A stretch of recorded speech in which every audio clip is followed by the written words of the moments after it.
Jó volt tegnap látni azt, hogy a te világosságod az űzi a sötétséget, hogy kihívsz embereket a félelmeiből, a bűneiből, a szenvedélyeiből. Azt kérem, hogy hadd folytasd ma ezt a munkát közöttünk, Uram. Megalázom magam előtted, és te látod azt a sok kavarodást, ami a fejemben van, csak azt kérem, hogy jöjj és tégy rendet a gondolataink között, és beszélgess ma este velünk itt, Uram. Hogy szeretném, hogyha eljutnánk oda, hogy megfeledkezzük mindenkor, hogy én beszélek. Eljuthatnánk oda, hogy te suksz, beszélsz, egy mondatot mondasz, olyan mondatot, ami bemegy, ami átformál, ami dolgozik bennünk. Adj kegyelmet, hogy tudjuk téged komolyan venni. Ámen. Ennek a 4 napnak, ami a második estéhez érkeztünk, az a motto, hogy én vagyok a világ világossága, mondja Jézus, és aki engem követ, az nem járhat sötétségben, mondta ezt magáról. És tegnap arról beszéltünk, hogy honnan lehet tudni azt, hogy világosság van valahol, onnan, hogy látunk. És igazából ennek a fényében beszéltem arról, hogy mit jelent az, hogy ki vagyok én, ki vagy te, és hol vagyok én, és hol vagy te. Láttuk azt, hogy Isten az első besötétedés előtt, mielőtt rászakadt volna az éjszaka, Ádámra és Évára hűvös alkonyatkor kereste meg őket, mielőtt még beesteledett, most kérdezte, hogy hol vagy. Azt is láttuk, hogy a sátán ezt a földet 2 dologgal tartja függőségben, sötétségben, a bűnnel. A nép, amely sötétségben jár, nagy világosságot lát. És a másik dolog a halálfélelem. Halálfélelem árnyéka vetül rá a mi földünkre. És azt is látjuk, hogy Isten a teremtésben kiemelte a káoszból, a sötétből, ami bolygónkat, úgy emeli ki a sötétségből az embervilágot Jézus által. Arról szóltam többet tegnap este, mit jelent az, hogy Jézus a világ világossága. 2 szóval tudnám elmondani most neked, összegezni tegnap estét, hogy Jézus ismer téged és szeret. Nem rendőrlámpa, nem rivaldafény Jézus, ő maga világosság. Ha meglátod őt, akkor meglátod magadat. Különös volt átélnem azt, hogy sokan válaszoltatok, és jöttetek imádkozni, jöttetek ki a sötétségből a világosságra. Láttuk azt, hogy Isten hogyan lett világosság Zákius életében, hogyan lett világosság a Samária asszony életében, hogyan szeretett Jézus világosság lenni Judás életében, de nem lehetett, mert Judás dédelgett a sötétséget a szívében. És akkor Jézus provokálta, hogy engedd el a sötétet, akkor ő nem tette ezt meg, hanem kirohant az éjszakába, vitte őt a saját sötétsége az öngyilkosság felé, a pusztulás felé. Ki vagyok én, hol vagyok én? És hadd vezessem át egy igével a ma estére. Simon Péter, aki tudta, hogy ő halász, azt is tudta, hogy kinek a fia, ki az anyukája, apukája, azt is tudta, hogy kinek a testvére, azt is tudta, hogy kinek a férje, kinek az apukája, ő. Egy dolgot nem tudta addig, ameddig Jézussal nem találkozott. Mikor Jézus belépett a hajójába, és prédikált, és Péter ebből semmit nem értett, akkor Jézus látta ezt rajta, és azt mondta, hogy elvezd a mélyre is, vesd a hálót fogásra. És akkor, amikor Péter meglátta a tele hálót, akkor kijött a part, és azt mondta, hogy menj el tőlem, mert én egy bűnös ember vagyok. Nem fog megbántódni ez a valaki, akivel a többek között beszélgettem tegnap este. Többekkel imádkoztam. Volt, ahol valós szabadságot, szabadulást éltem át. Volt valaki, aki azt mondta, hogy neki nagyon nehéz kijön a világosságba, és kérdeztem, hogy miért. Azt mondta, hogy azért, mert neki vannak barátai. Jó barátai, haverjai, akiktől fél. Ez az ő világa, az ő kis baráti világa. És attól fél, hogy ha most kijön, és ezt őszintén csinálja, akkor elveszíti ezeket a barátait. Hát szeretnék ma tovább menni a sorozatban, másik témát adtatok nekem, hogy milyen a világ, vagy hol élünk, mi a mi világunk. Holnap arra lesz, hogy honnan jössz, holnap után pedig arra, hogy hová mész. Hát az első dolog, amit szeretnék most elmondani, és még belevágunk a ma esti témába, hogy Jézus nem csak a te világosságod, nem. Jézus a világ világossága.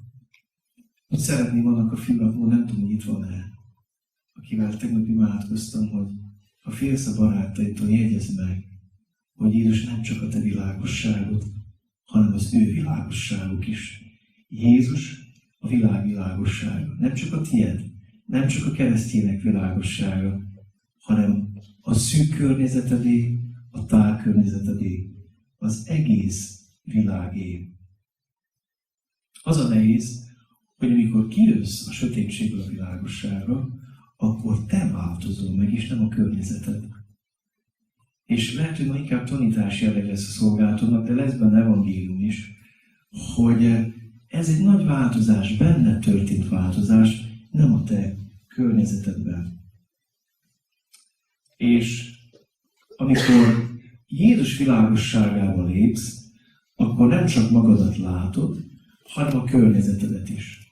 És a te környezetedet is egész más szemmel fogod látni. A te világodat, amiben élsz. Nagyon fontos ezt így látni, hogy megváltozik a szemléletmód. Ha ez nem változik meg, akkor lehet, hogy mi kísérjük a világosságra. Mit jelent ez? Azt jelenti, hogy Jézus világossága az nem színpadi fény. A színházak úgy vannak megépítve, hogy a fény az eladásra esik, és a közönség sötétségben van. A Jézus világosság az nem rivalda fény, az nem színpad, az nem reflektor. A Jézus világosság az küzdőtér. Abban benne vagy nem csak te, benne van a barátod, a testvéred, a szüleid, az osztálytársaid. Ha Jézus világossága téged elér, akkor az nem csak rád hat, hanem a környezetedre. Ez azért nagyon fontos elmondanom, mert ma úgy érzem, hogy nagyon sekélyességhez válik a kereszténység. Erről beszélnem kell egy kicsit a mai keresztény világról is, mielőtt mennék tovább. Ez pedig az, hogy szeretjük a rivalda fényt. Főleg a fiatalok szeretik a rivalda fényt. Sekélyes élet az ilyen. A keresztény élet az élet, nem viselkedés. És nem azt mondja, hogy én úgy viselkedek, mint a világosság, hanem én vagyok a világosság. János azt mondja, ahogyan ő volt a világban, úgy vagyunk mi is a világban. Mi nem viselkedünk ebben a világban, hanem vagyunk. Tudom, érted a különbséget, hogy a fény az, ha nem fény, akkor sötétség. Tehát ez nem viselkedés a kereszténység, hanem valami sokkal és sokkal mélyebb dolog.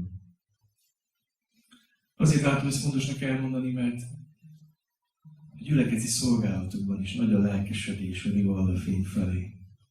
És nagyon kevés fiatalt látok nyüzsögni betegek körül, konyhán, hajléktalanok közt, börtönökben.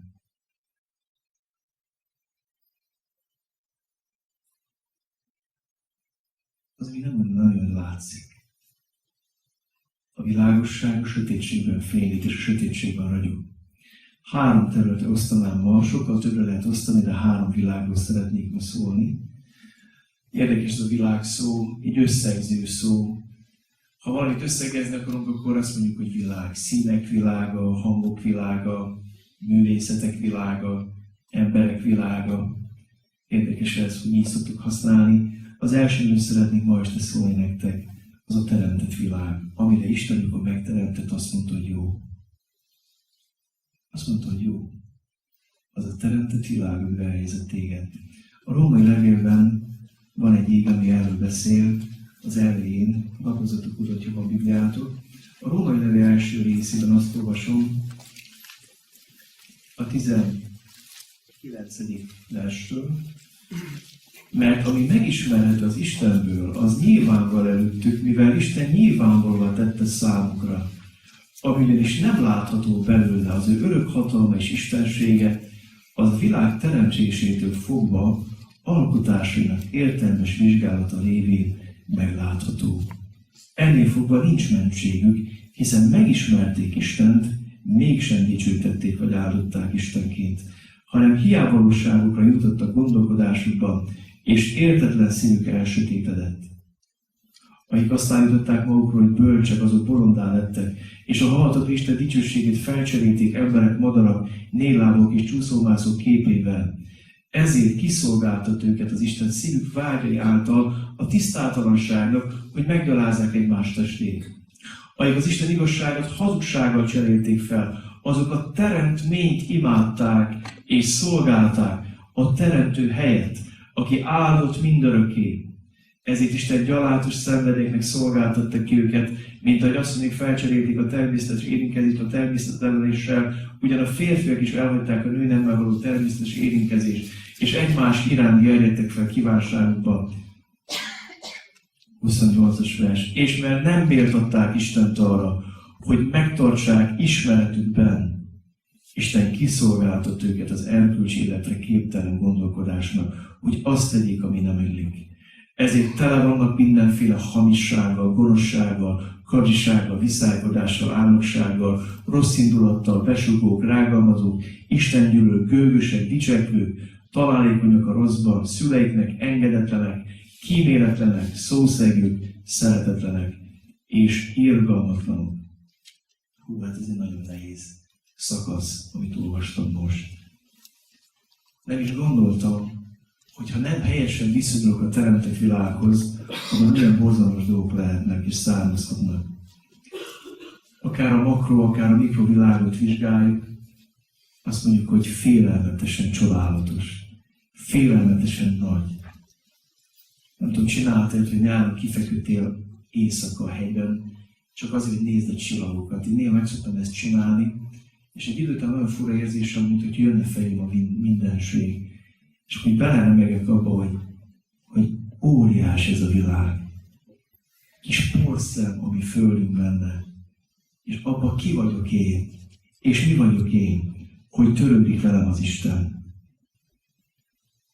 Egyszer hallgattam egy még lemezt, ilyen jó kis bakelit lemezt. Az volt a cím a lemeznek. Ó, nézd, mi szép az élet.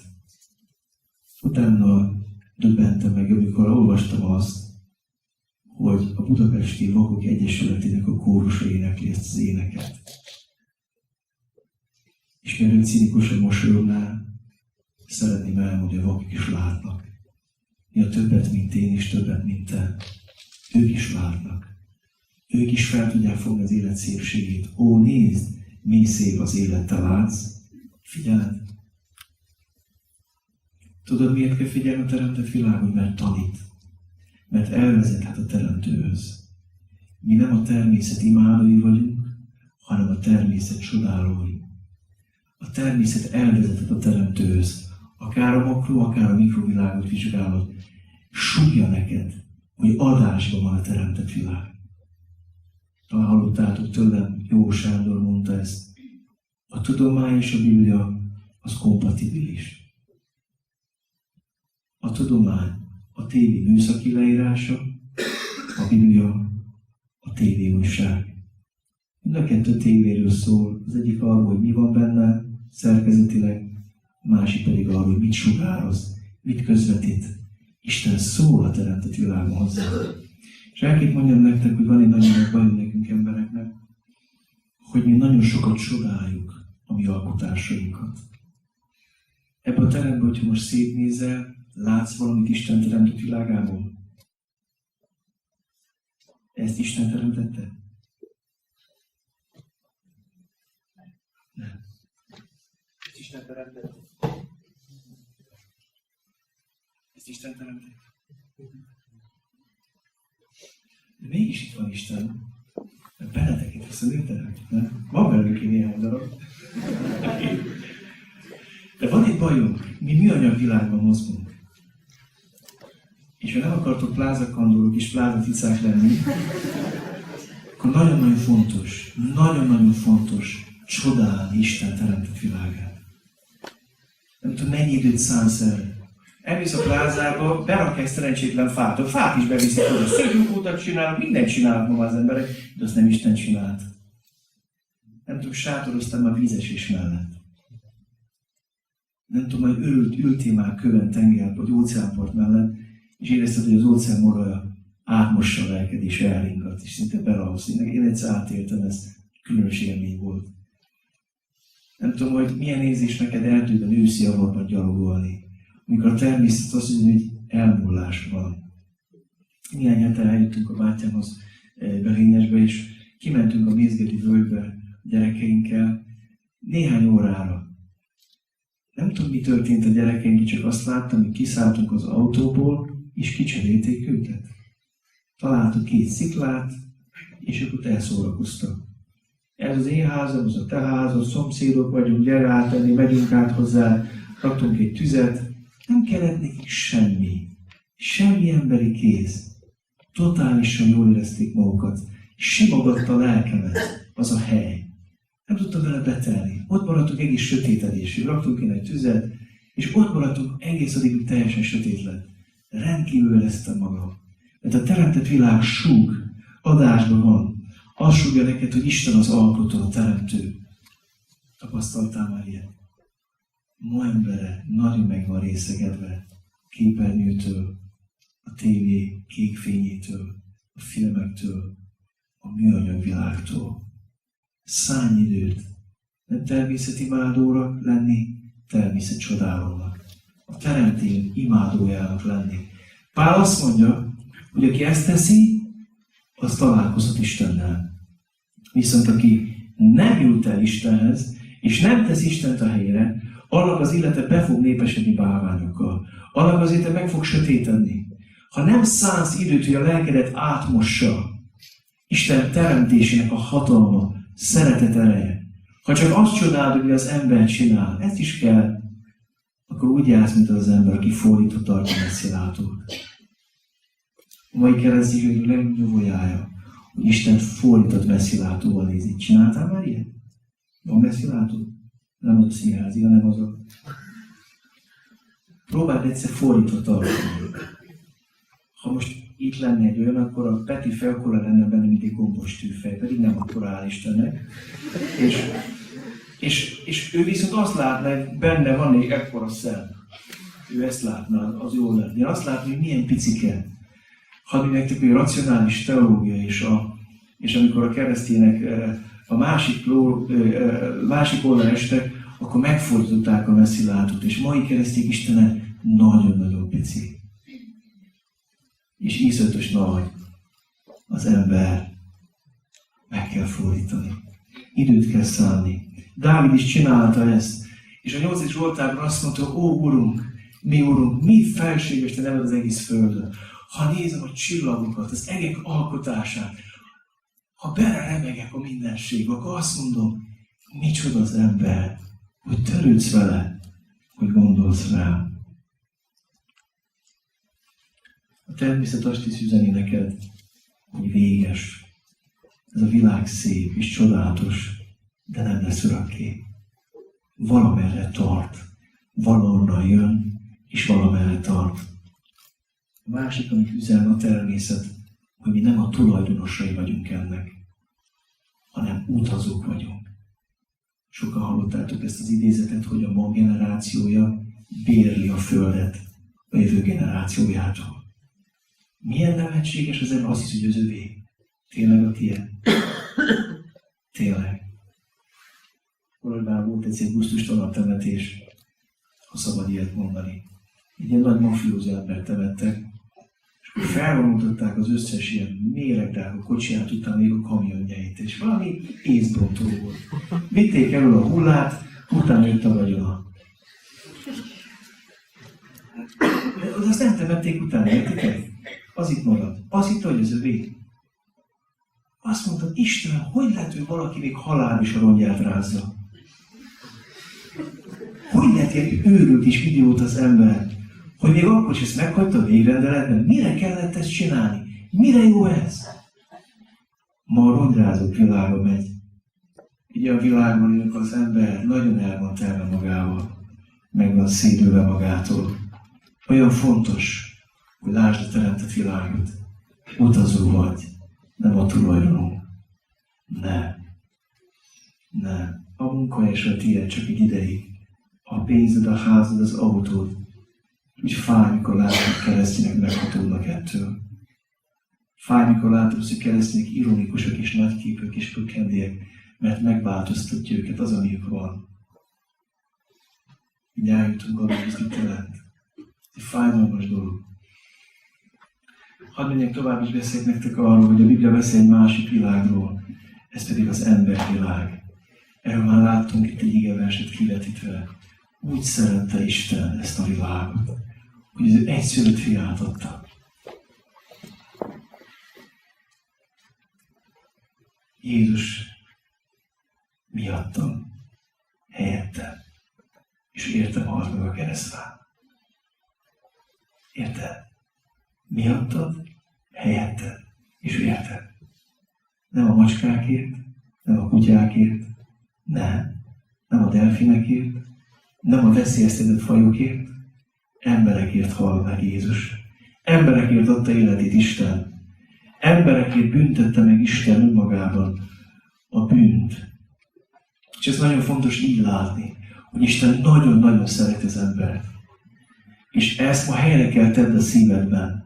Mert ha nem lesz ez a sorrend az életedben, kiborul és betorzul. Isten számára azon a Földön a legnagyobb kincs, ami létezik az ember. Akkor is, ha kukázik, akkor is, ha hajléktalan, akkor is, hogy a nagyvárodon, a legdrágább helyeken lakik. Teljesen mindegy, hogy hol van az ember. Isten számára az a leges legnagyobb kincs. Így tekintsz az emberekre.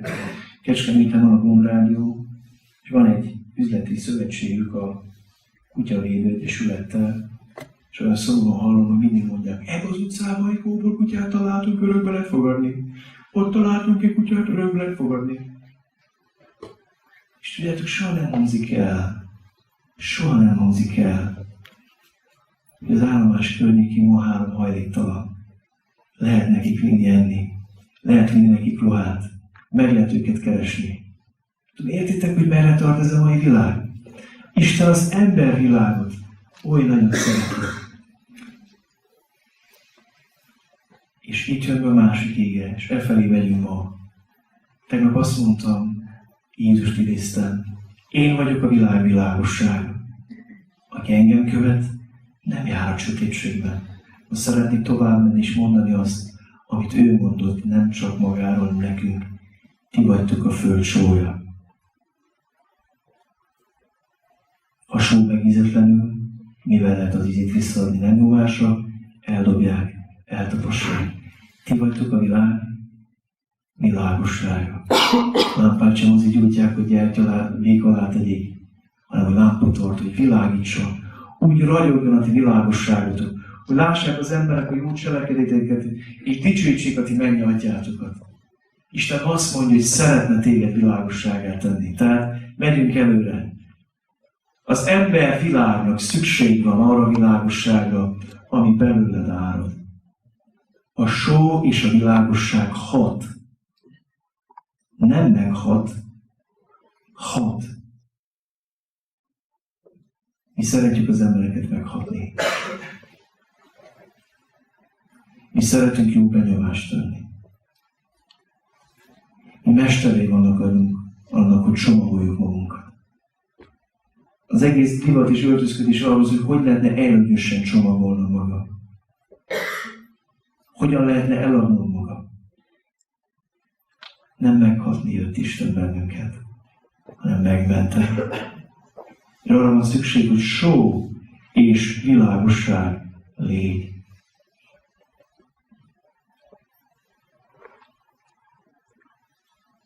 Ahhoz, hogy só és világosság legyünk,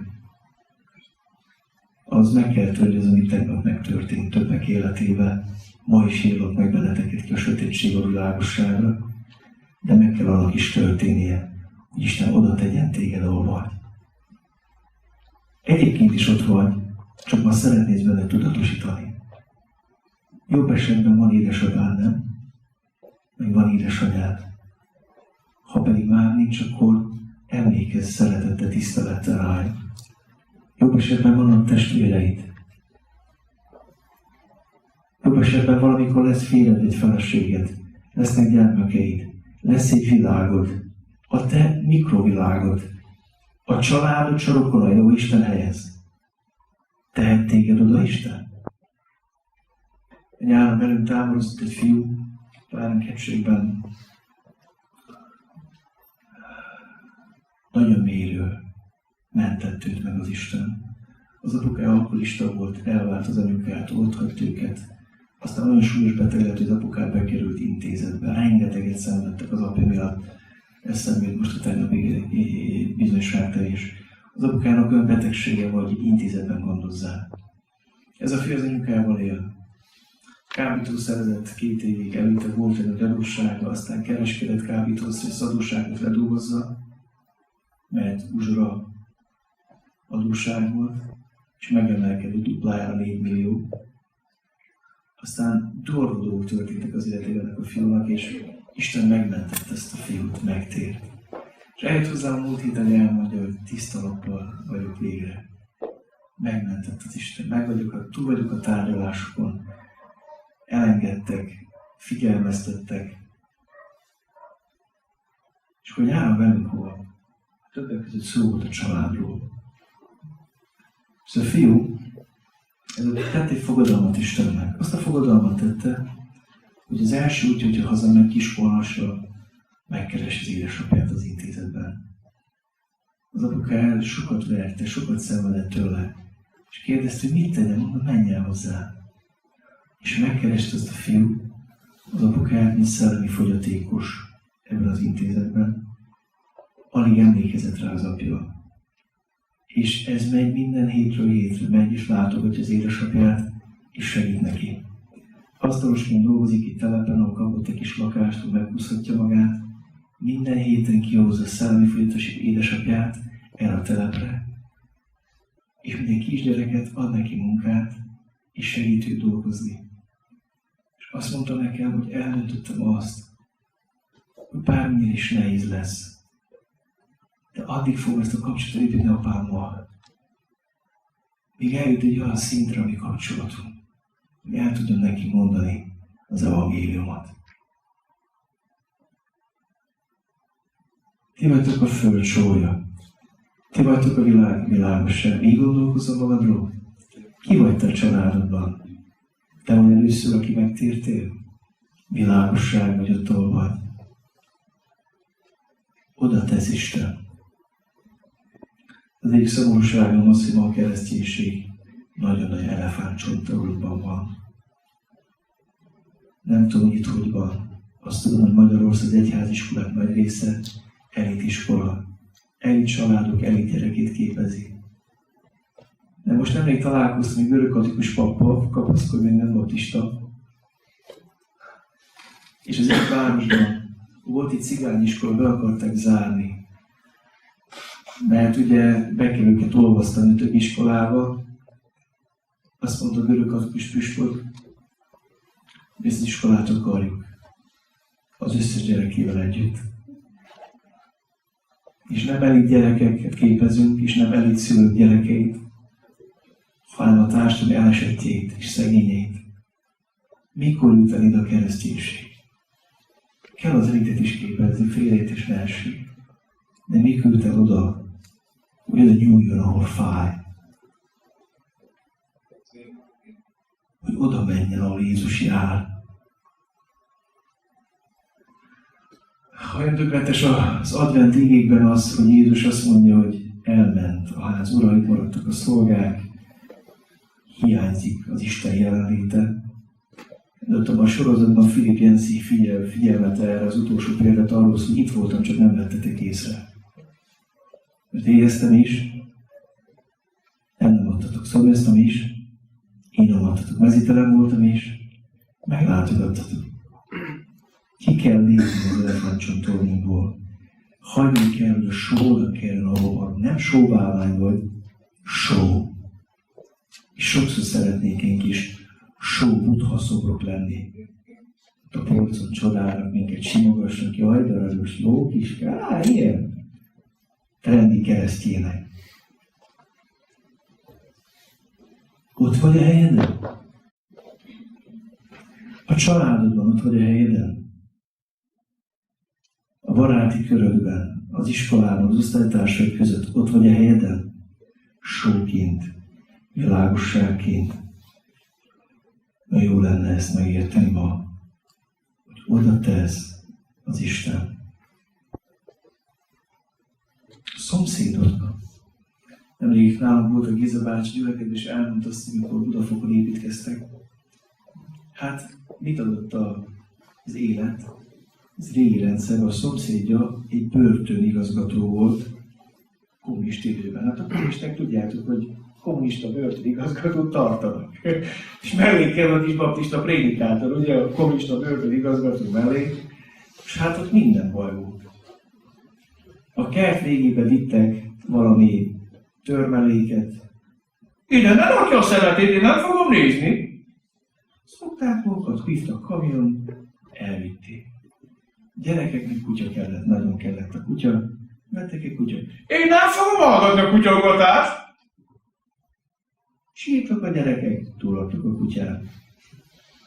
Hát, egyszer az egyik gyerek mit akart? Kecskét. Kaptak egy kecskét. A kecskét nem tudom, tudjátok, hogy nagyon szépen tud sírni, ugyan egy kis gyerek.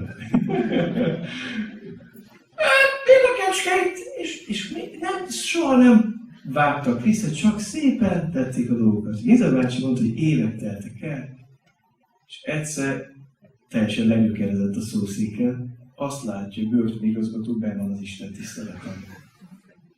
Feleségével.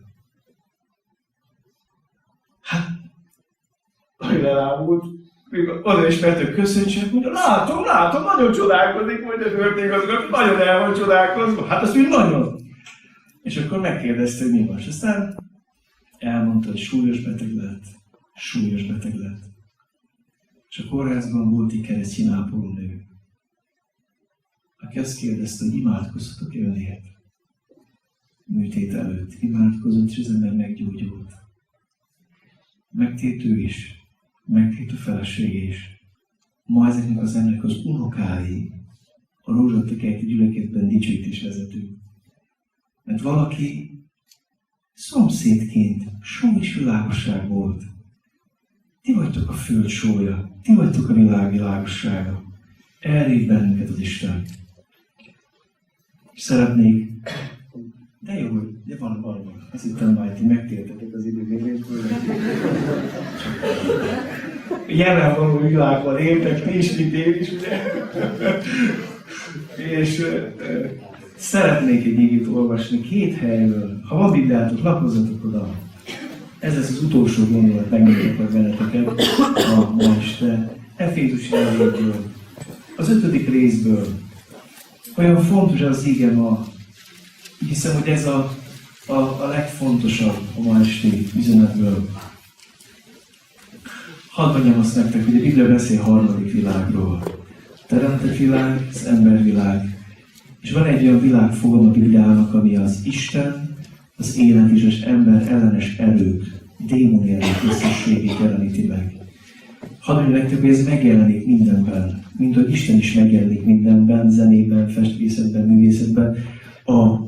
A démonvilág, az ördögi világ is megjelenik mindenben. Efézus 5:1-től. Legyetek tehát Isten követői, mint szeretett gyermekei, és éljetek szeretetben, ahogyan Krisztus is szeretett minket, és önmagát adta értünk, áldott ajándékul az Istennek rendes illatként. Ellenben paráznaság, bármiféle tisztátalanság, vagy nyerészkedés. Szóval, nem tudom, érted? Szeretjük, hogy a paráznaság az hevesbű, hagiság, a nyerészkedés, az nem. Az jó lesz pénztárosnak, nem?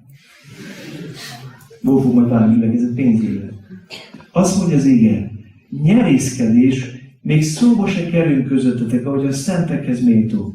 Se szemérmetlenség, se ostoba beszéd, se kétértelműség, ami nem illik, hanem inkább háladás. Hiszen jól tudjátok, hogy egyetlen paráznának, tisztátlanak vagy nyerészkedőnek, azaz bálványimádónak nincs örökség a Krisztus és az Isten országában.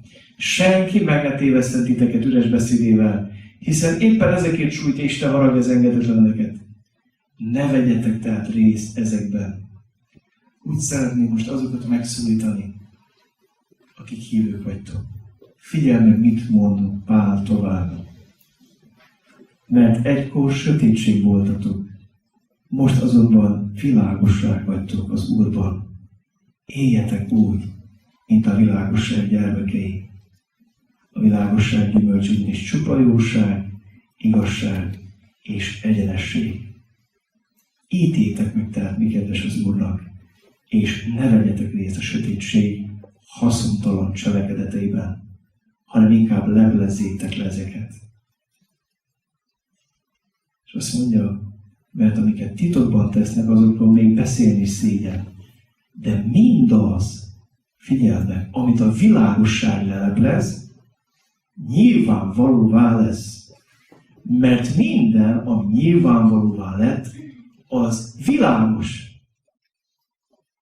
Károly azt mondja, hogy az a sötétség, amit világosságra hozunk, az világossá lesz. Tegnap néhány emberrel imádkoztam, hogy jöjjön ki. Többen is imádkoztunk itt, és bíztatom a lelki gondozókat, a teológiai hallgatókat, hogy vállaljatok ebben részt, nem csak lelkipásztorok, kiváltság és feladat ez. Vállaljatok lelkioldozást, hogyha kell ma este is. Amit világosságra hozok, sötétség, az világosságá lesz. Emlékszem egyszer arra, amikor egy férj eljutott erre a pontra, hogy mindent el fog mondani a feleségének. Meghívott, hogy legyek ott, mert nagyon félt. Ott volt egy testvérem is a feleségével, és mindent mondani kellett. Mindent. Megrendítő volt az egész. Megrázó volt, nagyon döbbenetes volt, addig, ameddig a bűneit meg nem vallotta, a kicsi gyerek rettetesen sírt. És én mai napig nem értem, mi történt ott. Amikor kimondta a bűneit,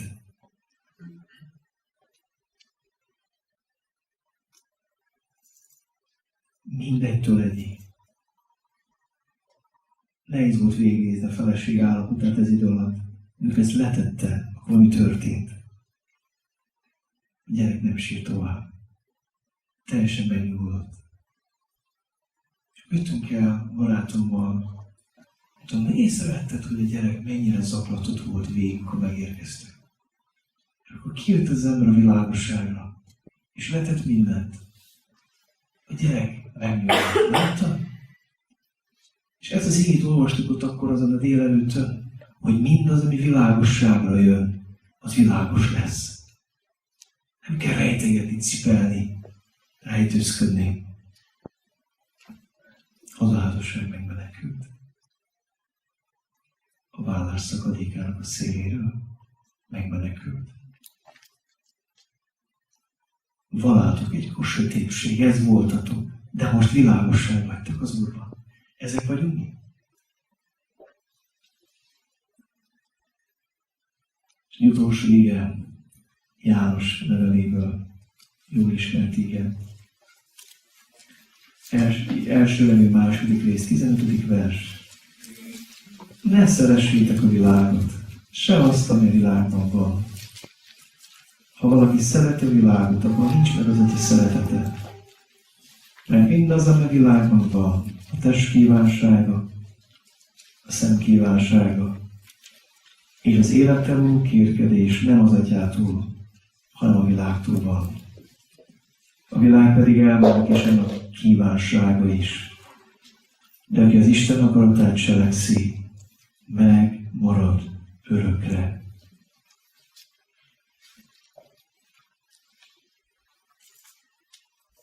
Ne szeressétek a világot, mondja János. Mindaz, ami a világban van, a test kívánsága, a szem kívánsága és a ragyrázás. Élettel való kérkedés. Ez nem az atyától van, Hadd kérdezzem meg, ezek milyen szerepet töltenek be az életedben? A test kívánsága, a szem kívánsága, és a magamutogatás, a fitoktatás a dolgoknak hol vannak az életedben? Ez vitte bűnbe annak idején Évát, és olyan fontos, hogy mi komolyan vegyük ezt.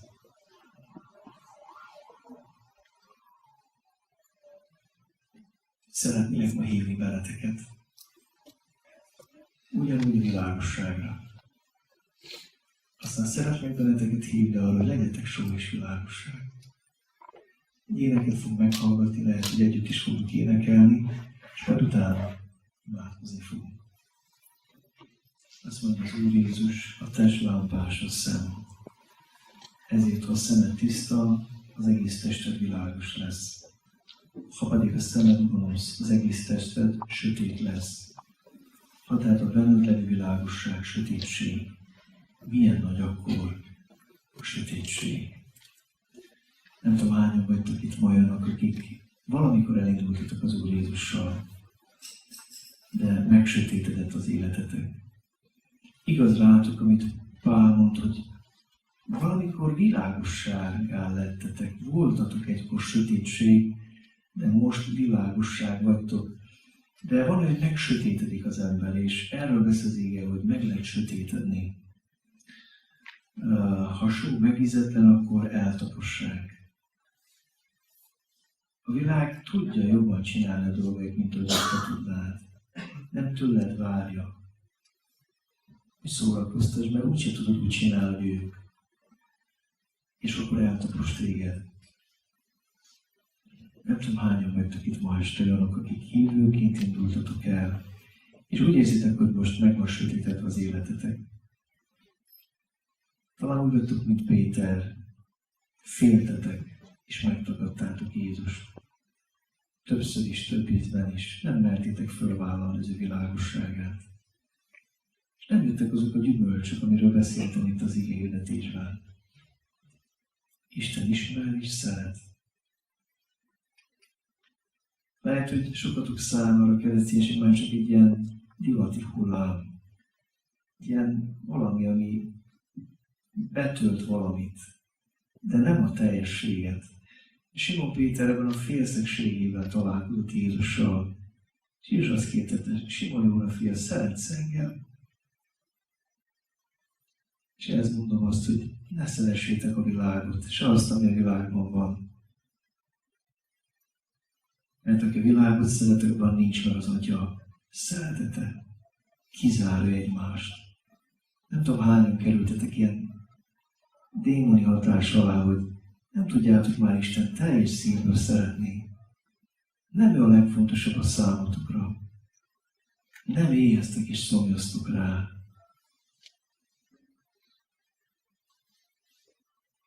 Úgy szeretném a Szentlélek kimozgatna benneteket ebből a jó lakottságból.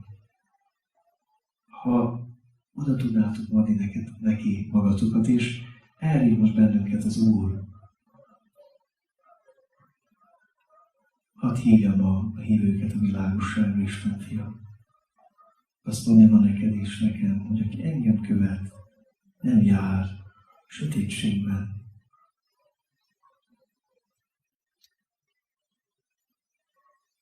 Mi ölte ki belőle az Isten az Atya szeretetét, a világ szeretetet? Ha így vagy itt, akkor tégy pontot erre.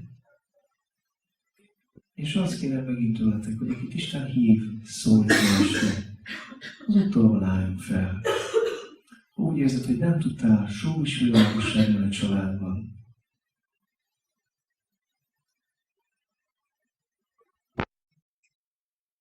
mindig az önmegvalósítás, nem a Jézus megvalósulása fontos az életedben, akkor kérlek, hogy állj föl, és mondd azt, hogy Uram, jövök ki az én sötétségem alatt a világosságodra. Kérem, hogy akit Isten hív most, az álljon fel utóban. Megsötétettél. Lehet olyan vagy, mint egy füstölő gyertyabél. Azt mondja az ige, hogy Isten a füstölő vagy a pislogó gyertya veled nem oltja ki. Szeretnél. Kérlek, hogy ha így érzed magad itt ma este, állj föl, és mondd azt, hogy szeretnék világosság lenni. Mindaz a sötétség, ami világosságra jön, az világosság lesz. Szeretnél kilépni így az ő fényére ma este. Ha van itt ilyen valaki, kérem, hogy álljunk fel otthonban.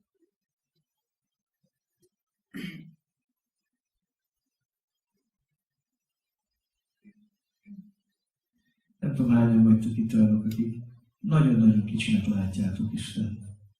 Olyan keveset csodáltátok őt. Annyi minden másban gyönyörködtök rajta kívül, hogy nagyon piciri vált az Isten a szívetekben. Ha szeretnéd megfordítani ezt a messzelátót, szeretnéd Istennel élő közösségbe kerülni, kérlek, hogy állj föl.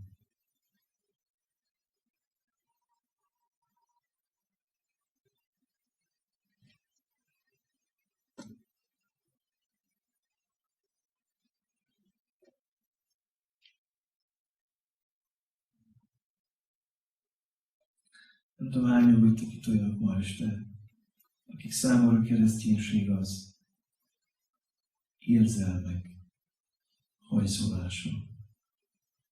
De ott ki is pukkan minden. Megdöbbentő volt, beszélgettem Andriánnal, és elmondta, hogy volt egy konferencián.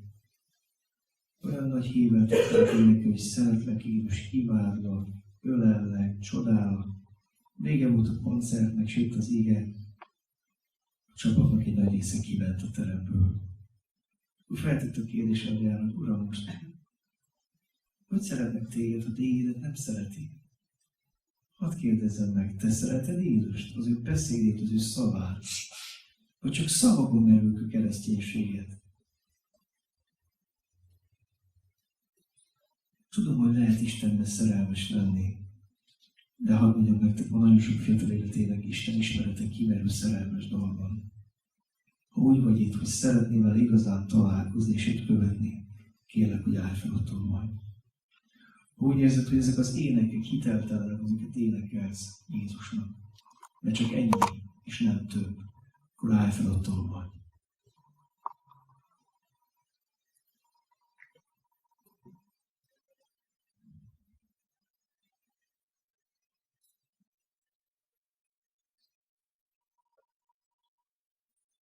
És hadd adja meg a lehetőséget azoknak is, akik eljöttetek ide, a életetekben először.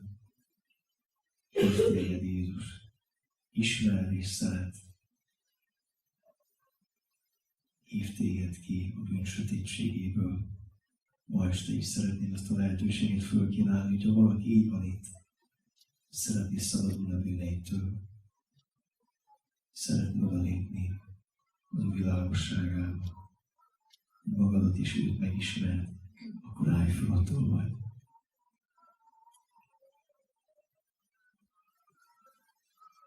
Drága Úr Jézus, köszönöm neked az ígét, a kegyelmet. Köszönöm neked ezt az estét. Köszönöm neked a sok szomjas fiatalt, akit elhoztál ide. Olyan jó vagy te, Uram. Olyan nagy vagy te. Olyan szép vagy te.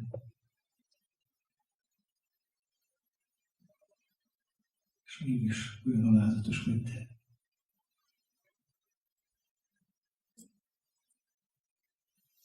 Hogy belefértél egy jászolba.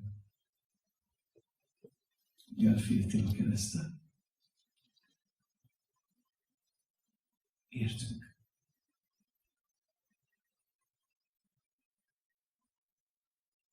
Uram, imádkozom mindazokért, akik felálltuk, hogy értsd meg őket, Uram. Semmi szükségünk nincs rám nekik, hanem rám van szükségük, Uram, nem arra, hogy én valamit is csináljak. Csak arra kérlek, Uram, hogy te értsd meg őket. Te látod a bűneiket, a megkötöttségeiket, a szégyeneiket. Kérlek, hogy szabadíts meg őket.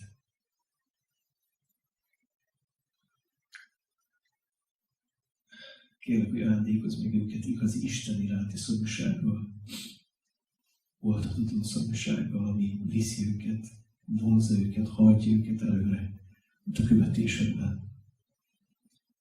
És kérlek, Uram, azokért, akik életünkben talán először voltak itt ma, vagy tegnap, hogy te szeretetted ragad meg őket, Uram.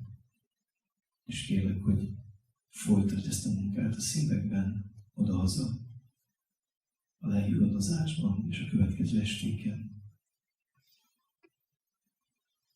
Egyedül a dicsőségedért. Ámen. Foglaljatok helyet.